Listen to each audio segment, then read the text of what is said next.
Thanks again for joining. What I'm going to cover here are the waiting lists. So the waiting list function was created during COVID.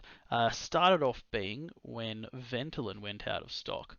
So instead of having a list of patients waiting for a single item and having multiple orders, what we can do is create a waiting list. Now, a good example at the moment in 22 is Ozempic.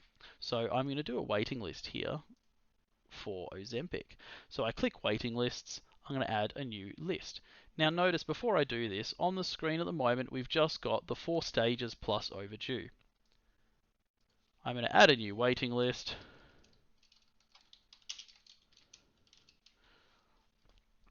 And I don't have to fill any other details in. You can fill those if you want to. I'm going to create this list. It's going to give me notification it's being created. So once I close, well, I can use these options here, but once I close it, we have our waiting list sitting over here. Now this makes it for ease of use for the tills that these are on. If anyone gets an order or a waiting list and they need to add it onto this, all they do is press the add button. So at this stage, I'm just going to add a patient to the waiting list. Once again, we'll use John Smith and put a phone number in. Now, these are the main features already covered, but we do have the option of adding a priority patient status. Now, in some pharmacies, you might have some items out of stock and you want to prioritize some of your favorite customers. You might have calendars coming in. Now, your other priorities, for example, with Ozempic, is the idea that people with diabetes over weight management should be given priority. In this case, if John Smith comes in and he is using this for weight management, we don't really have to type a comment, just don't put him as a priority patient. As long as your pharmacy is decided upon how you're using the priority patient for each waiting list, that's the way this works. So just here, I'm going to contact the patient. I'll edit it just so we see what's being sent to him, and I'm going to press save. Here we go. John, you've been added to the waiting list for Ozempic 3ml and we'll let you know when it comes in. Fantastic. He's been notified. If I go over here and I open this list now, we can see John. He was added on this date at 2:35. What I'm going to do now is add another patient. Now, this time it's Sandra Smith. Sandra Smith has diabetes, so we're going to add Sandra as a priority patient. I'm going to flick that on. I'm still going to contact her, but I'm not going to edit this time. We don't really need to see the message. I'll press save. She's been added to the waiting list.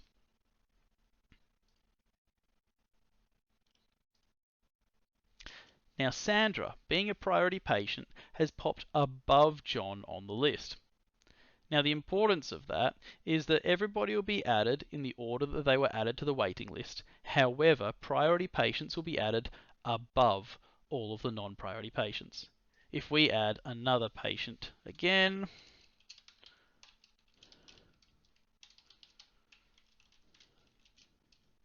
make him priority as well,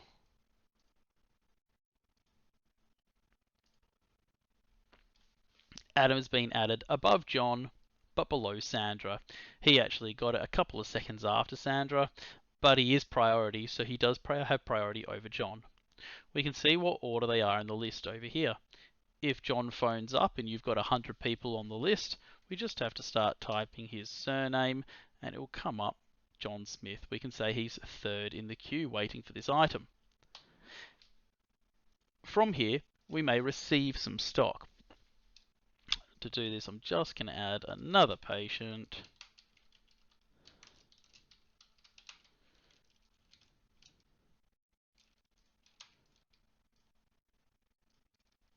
Fantastic. So we've got 4 patients here. If we receive 2 items into stock, first of all, I would make sure that we've actually got the stock available, and then we can click the stock received button. This is going to request how much of the stock have we received. So let's say we have 2 have come in. I'm going to press OK.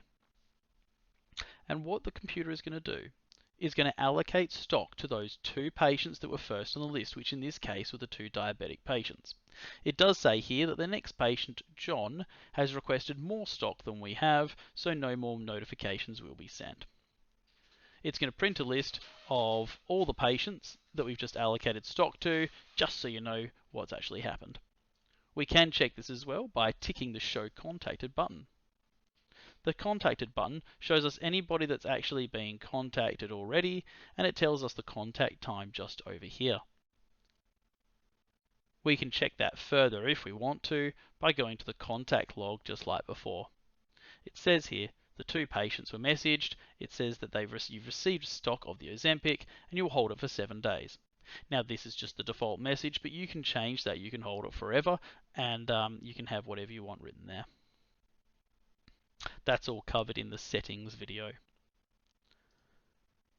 Your other option with this here is to message whoever you want to. Now you might find that let's say we've lost the script for John, or he might have phoned up and said he doesn't know if he needs it, to give it to someone else first. So in this case, instead of just saying stock received and going in order, we can just allocate by SMS going over here and allocating manually. So I'm just going to send an SMS just here. Have I allocated stock to this patient? Yes, I have. Fantastic. So it's just messaged that patient. If we click on Show Contacted, once again we've got all the patients just sitting here and when they were contacted.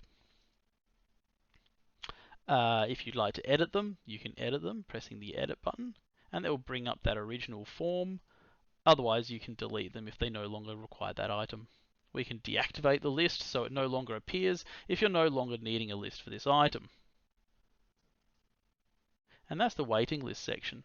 So the next video will cover the speed scan section, which is a new one coming out for dispensary orders and to help us out with putting these orders onto a list much faster.